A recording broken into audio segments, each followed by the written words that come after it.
បុរសជាប្តីដែលអាភ័ព្វស្នេហ៍ហ្នឹងបានកាន់រូបថតស្ត្រីជាប្រពន្ធដើររកប្រពន្ធនៅក្នុងរាជធានីពេញនេះរយៈពេលជិត1សប្តាហ៍ហើយនៅតែរកដំណឹងប្រពន្ធមិនឃើញឥឡូវនេះក៏ដាច់ចិត្តមកកាន់រូបថតឲ្យខ្ញុំធ្វើការជួយផ្សព្វផ្សាយដើម្បីសុំឲ្យប្រពន្ធត្រឡប់មករស់នៅជាមួយនឹងខ្លួនវិញផងដែរគាត់ឈ្មោះអីមូសចាស្រស់ចៃស្រស់ណាបាទខឹងខ្ញុំទៅលេងផ្ទះពួកម៉ាក់គាត់នៅខឹងបុរសស្មោះស្នេហ៍អីហ្នឹងទៅលេងផ្ទះពួកម៉ាក់ក៏ប្រពន្ធរត់ចោលមកបាទហើយខ្ញុំទៅលេងផ្ទះពួកម៉ាក់ហ្នឹងខ្ញុំសុំគេដែរតាប្រពន្ធរត់ចោលនឹងសប្បាយចិត្តឬក៏មិនបានកាន់រូបថតមកសោចនៅស្ពានយោយាបាលរហូតហ្នឹងអត់សប្បាយចិត្តទៅកាត់ទុកដែរទៅធ្វើមិនដើររមឃើញហងអូដើររត់ឃើញក៏ខ្ជិលយំទៅបាទយំឆ្អែតហើយយំឆ្អែតដែរបាទយំនឹងយំមូលហេតុអីយំនឹកប្រពន្ធចង់ជួបប្រពន្ធវិញអូនឯងមកជួបបងវិញមកបងនឹកអូនឯងខ្លាំងណាស់ហៅឈ្មោះមើលចាត់ចោះអូនហៅ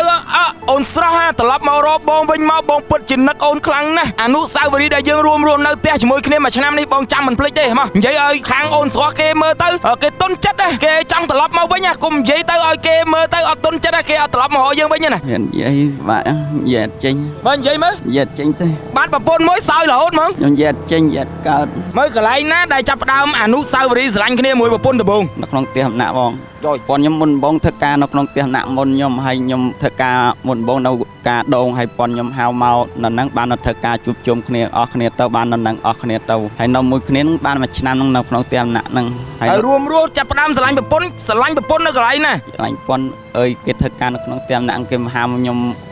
មកលេងនៅក្នុងផ្ទះណាក់ហ្នឹងបានជួបជុំគ្នានៅក្នុងផ្ទះណាក់ហ្នឹង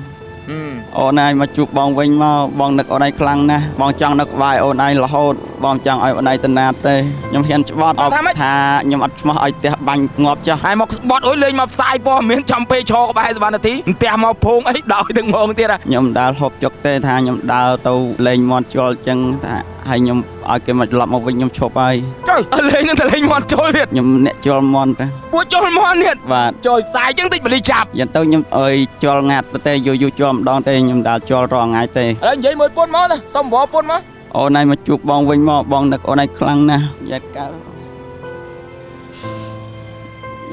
ចាប់ដើមនឹកណាឥឡូវហ្នឹងបាទយ៉ាងដល់នឹកដែរទៅធ្វើមិនគាត់នៅកាន់រូបថតគេភ្លាមនិយាយភ្លាមអួលដើមកភ្លាមហ្មងបាទតើខ្ញុំឥឡូវសន្យាមួយបងមួយមកបងអូនណាទៅវិញឈប់ចូលមាត់ណាបងអូនណាបាទខ្ញុំឈប់មកជីវិតអរប៉ុនខ្ញុំមកជួបខ្ញុំវិញឲ្យតែពុនត្រឡប់មកនៅជានាវិញឡើងចូលមាត់រហូតហ្មងបាទចុះឯងធ្លាប់ឃើញសមត្ថកិច្ចទិញចាប់អ្នកចូលមាត់ណាធ្លាប់ឃើញថារត់កាត់អាចណាស់អីវិញហើយដៃជប់ចឹងអូនឯងកែខ្លួនណាអូនណាបានប្រពន្ធមកនៅជួបជុំគ្នាវិញរកប្រកបរបរណាដែរស្របច្បាប់ឈប់ទៅចូលមាត់ឈប់អីឬអត់អត់ខ្ញុំចូលមាត់ហ្នឹងខ្ញុំមកធ្វើការនៅក្នុងផ្ទះម្នាក់អើយតឹងជ័យយើងនៅតលមុខសាវណ្ណាមកអាណិតណាបាទដើររកប្រពន្ធបាទអស់ការងារធ្វើអស់លេងហើយបាទឈប់ធ្វើការឈប់អីដើររកប្រពន្ធអស់លេងដើម្បីប្រពន្ធណាបាទខ្ញុំទឹកចិត្តដាក់អើយចាំដើររកប្រពន្ធខ្ញុំដែរអីគេម៉ូតូនឹងដាក់ប្រចាំបាត់បាទម៉ូតូមកអីសង់អាសងសូនម៉ានណាបងណា015ប្រចាំបានម៉ាន50ជួយដើររកប្រពន្ធនឹងសុកចិត្តដាក់ម៉ូតូប្រចាំទៀតបាទអស់លុយណាមួយយើងអត់មានឈប់ធ្វើការអញ្ចឹងខ្ញុំមានតលអស់លុយខ្ញុំចាំម៉ូតូសិនប្រចាំម៉ូតូដើររកប្រពន្ធហ្មងបាទ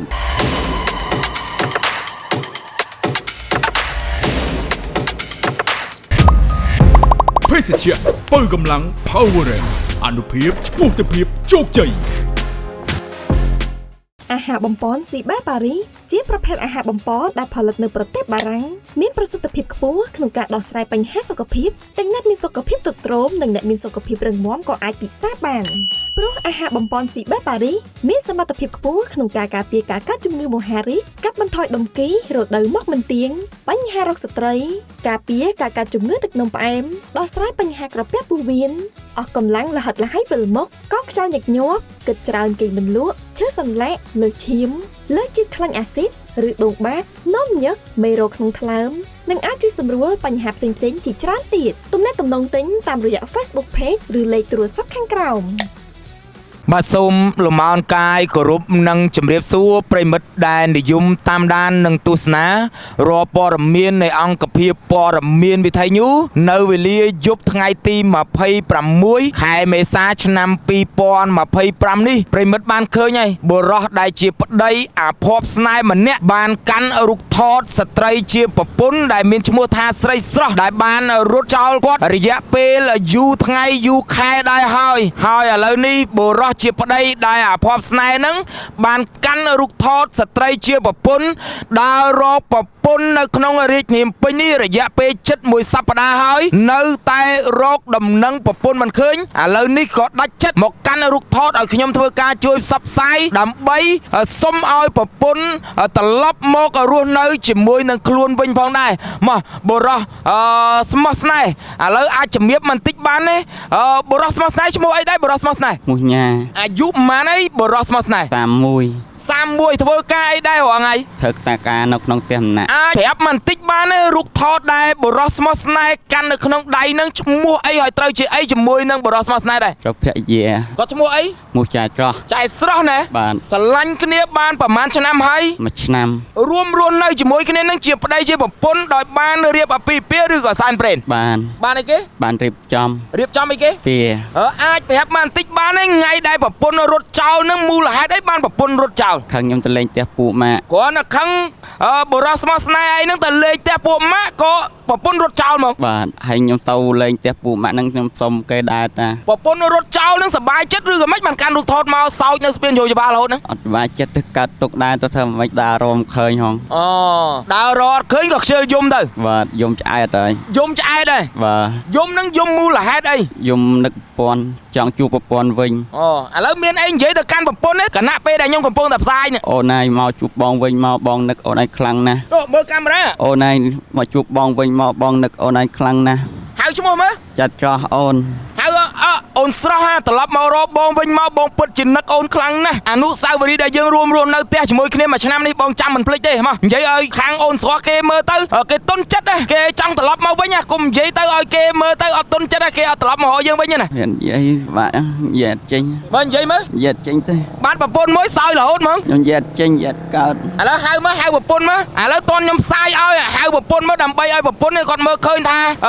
បញ្ញាអីហ្នឹងនៅមានចិត្តស្មោះនៅនឹកអាឡ័យគាត់កុំឲ្យគាត់ត្រឡប់មកវិញយើងដើរផឹកស៊ីមួយមិត្តភក្តិចោលគាត់ទៀត ខ្ញុំដើរហូបចុកទេថាខ្ញុំដើរទៅលេងមន់ជល់ចឹងថាហើយខ្ញុំឲ្យគេមកត្រឡប់មកវិញខ្ញុំឈប់ហើយ ចុយលេងនឹងទៅលេងមន់ជល់ទៀត ខ្ញុំអ្នកជល់មន់ទេ ពួកជល់មន់ទៀត បាទ ចុយផ្សាយចឹងតិចបលីចាប់ យ៉ាងទៅខ្ញុំអើយជល់ងាត់ទៅទេយូរជល់ម្ដងទេខ្ញុំដើរជល់រាល់ថ្ងៃទេ មកផ្សាយបងប្រាប់ត្រង់ចឹងមកថាពួកជល់មន់នៅខេត្តតាកែវចឹងហ្មង បាទ អាបងឯងជាអ្នកជល់មន់នៅខេត្តតាកែវចឹងហ្មង យ៉ាងទៅខ្ញុំអ្នកចាំមន់ជល់ចឹងប៉ាខ្ញុំក៏អ្នកចាំមន់ជល់ចឹងហើយគាត់ ចាំ លក់ នៅណាបង នៅខេត្តកែវ នៅភូមិអី នៅដុំតេងដែក អូយផ្សាយបងអើយប្រពន្ធទៅនៅជួបជុំវិញលែងគេចូលចាប់ឲ្យដល់ទេ យថាប៉ុនខ្ញុំមកជួបជុំវិញឲ្យខ្ញុំធ្វើមិនខ្ញុំសុខចិត្តធ្វើតាមដែរបាទ ឥឡូវប្រាប់ពុនណា ថាប៉ុនខ្ញុំចង់បានជីវិតខ្ញុំឲ្យដែរ ពុនចង់បានជីវិតក៏ឲ្យដែរ បាទឲ្យ បើអស់ជីវិតឲ្យនៅមួយគ្នាមិនកើត យ៉ាងទៅអត់គេមកជួបខ្ញុំវិញគេចង់បានអីខ្ញុំឲ្យហ្នឹង ឥឡូវនិយាយមួយពុនមកទៅសុំបបពុនមក អូនឯងមកជួបបងវិញមកបងនឹកអូនឯងខ្លាំងណាស់យ៉ាត់កើតចាប់ផ្ដើមនឹកណាឥឡូវហ្នឹង បាទយ៉ាងទៅនឹកដែរទៅធ្វើមិន គាត់នៅកាន់រូបថតគេភ្លាមនិយាយភ្លាមអួលដើមកភ្លាមហ្មង បាទទៅថាខ្ញុំ ឥឡូវសន្យាមួយបងមួយមកបងណាទៅវិញឈប់ចូលមន់ណាបងណា បាទខ្ញុំឈប់មកជីវិតអរប៉ុនខ្ញុំមកជួបខ្ញុំវិញ ឲ្យតែពុនត្រឡប់មកនៅជានីវិញលែងចូលមន់រហូតហ្មង បាទ បងណាបងឃើញគេចូលទៅវាអាណិតដែរបងអើយណាសមត្ថកិច្ចដេញចាប់ប្រផាប់ចាប់ប្រភិញរត់ធ្លាប់រត់ពេលសមត្ថកិច្ចដេញចាប់ហ៎ អត់ដើរទេបងតាខ្ញុំចូលតាមភូមិអញ្ចឹងខ្ញុំចូលមន់ខ្ញុំមកវិញអត់ដើរនៅយូរទេ ចឹងឯងធ្លាប់ឃើញសមត្ថកិច្ចដេញចាប់អ្នកចូលមន់ណា ធ្លាប់ឃើញថារត់កាត់អាចណាស់អីវិញហើយដៃជប់ ចឹងឯងកែខ្លួនណាអូនណាបានប្រពន្ធមកនៅជួបជុំគ្នាវិញរកប្រកបរបរណាដែរស្របច្បាប់ឈប់ទៅចូលមន់ឈប់អីឬអត់ អត់ខ្ញុំចូលមន់ហ្នឹងខ្ញុំមកធ្វើការនៅក្នុងផ្ទះម្នាក់អើយតឹងជ័យយើងនៅតលមុខសាវណ្ណាខ្ញុំធ្វើការហ្នឹងផ្ទះអើយណាក់អើយរៀនផាក់ មើលកន្លែងណាដែលចាប់ផ្ដើមអនុស្សាវរីយ៍ស្រឡាញ់គ្នាមួយប្រពន្ធដំបង នៅក្នុងផ្ទះម្នាក់បងប៉ុនខ្ញុំមុនបងធ្វើការនៅក្នុងផ្ទះម្នាក់មុនខ្ញុំហើយខ្ញុំធ្វើការមុនបងនៅការដងហើយប៉ុនខ្ញុំហៅមកនៅហ្នឹងបានធ្វើការជួបជុំគ្នាអស់គ្នាទៅបាននៅហ្នឹងអស់គ្នាទៅហើយនៅមួយគ្នាហ្នឹងបានមួយឆ្នាំហ្នឹងនៅក្នុងផ្ទះម្នាក់ហ្នឹង ហើយរួមរស់ចាប់ផ្ដើមស្រឡាញ់ប្រពន្ធនៅកន្លែងណា ឆ្លាញ់ប៉ុនអើយគេធ្វើការនៅក្នុងផ្ទះម្នាក់គេហៅខ្ញុំមកលេងនៅក្នុងផ្ទះម្នាក់ហ្នឹងបានជួបជុំគ្នានៅក្នុងផ្ទះម្នាក់ហ្នឹង ឥ ហើយជាឡាញ់គ្នារហូតដល់មួយឆ្នាំទៅ ឥឡូវនឹងពុនរត់ចោលបាត់លែងមានអារម្មណ៍ធ្វើការហ្មង បាទដើររាប់ពាន់សុត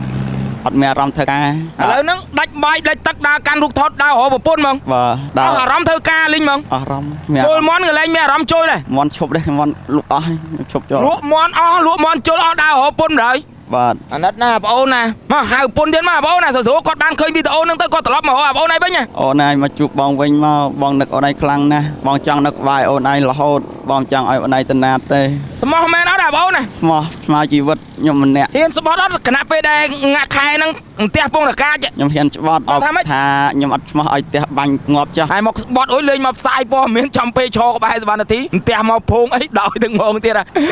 តែជីវិតវាមានតែប៉ុណ្្នឹងហើយយល់ទេមែនតែឯងមែនតែបងអូនឯងណាដែលប្រពន្ធរត់ចោលណាជីវិតបងក៏ធ្លាប់សង្សារបោះបង់ចោលដែរយល់អត់